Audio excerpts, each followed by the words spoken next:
은행들이 새해 경영 화두로 소비자 보호 강화를 내걸며 이를 반영한 조직 개편에 나섰습니다. 이른바 DLF 사태에 따른 후속 조치인데 소 잃고 외양간 고친다는 지적이 적지 않습니다. 권영훈 기자입니다. 새해 들어 은행들이 너나 할 것 없이 소비자 보호 관련 부서를 격상시키고 있습니다. 신한은행과 국민은행은 소비자 보호그룹과 소비자 보호본부를 각각 신설했습니다. 하나은행은 전담 임원을 새로 뒀고 우리은행 역시 사람과 조직을 바꿀 예정입니다. 지난해 DLF 사태로 여론의 문매를 맞은 은행들이 신뢰 회복 제고에 나선 겁니다. 하지만 매번 사고가 나야 수습에 나서는 은행 행태에 소비자 시선은 곱지 않습니다. 금융소비자법도 통과됐고 DLF 대책으로 금융위가 공고했던 내용들도 다 있고 이게 하니까 강화될 수밖에 없는데 다시 말해 법과 대책에 쫓긴 은행들이 급조한 립 서비스에 불과하다는 지적입니다.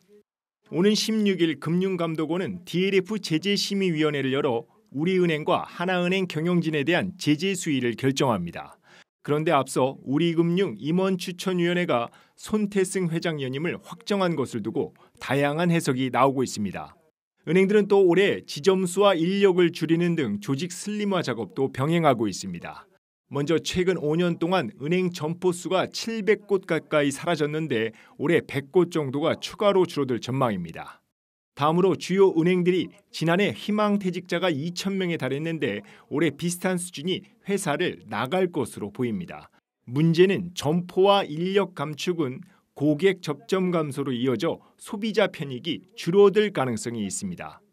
이미 핀테크 기업 증가와 인터넷 은행 가세로 비대면 시장을 사실상 내준 상황.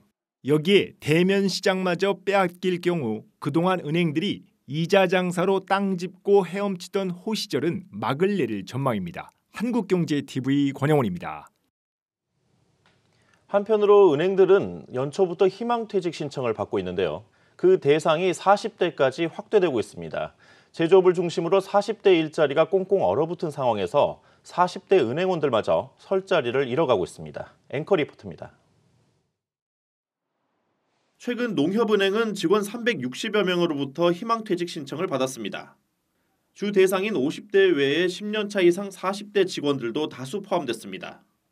하나은행 역시 최근 360여 명이 퇴직 신청을 했는데 준정년 특별퇴직이란 이름으로 15년차 이상 40대 직원이 90여 명에 달했습니다.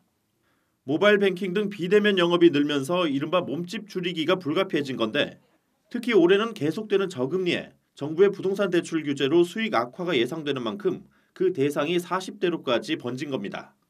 비대면 거래가 활성화되고 하면서 그 인력에 대한 효율적인 운영을 위해서 이유가 하나 있을 거고요. 이 40대 젊은 직원들이나 이런 분들한테 새로운 제2의 그거를 할 수 있는 기회. 그러나 인력 감축의 대상이 우리 경제의 허리로 불리는 40대까지 확대되는 것에 대해 우려하는 목소리도 높습니다. 특히 제조업을 중심으로 40대 취업자가 49개월째 줄고 있고 이에 정부가 별도의 대책을 마련하겠다며 팔을 걷어붙인 상황에서 제조업에 비해 형편이 나은 은행마저 40대 행원들을 거리로 내모는 건 지나치다는 지적이 나옵니다. 오로지 손익, 오로지 당시 실적, 오로지 1등 그것만 지금 목표 세우고 있는 거 아닙니까 지금. 적은 비용으로 많은 수익을 내겠다는 그런 어떤 기본적인 장기 실적주의에 따른 어떤 그들의 경영 방침이란 거죠. 특수지방은행을 제외한 국내 시중은행들의 총 자산 규모는 지난 2014년 말 1,492조 원에서 2,093조 원까지 증가했습니다.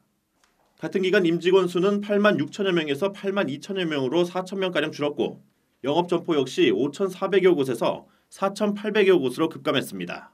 한국경제TV 임원식입니다.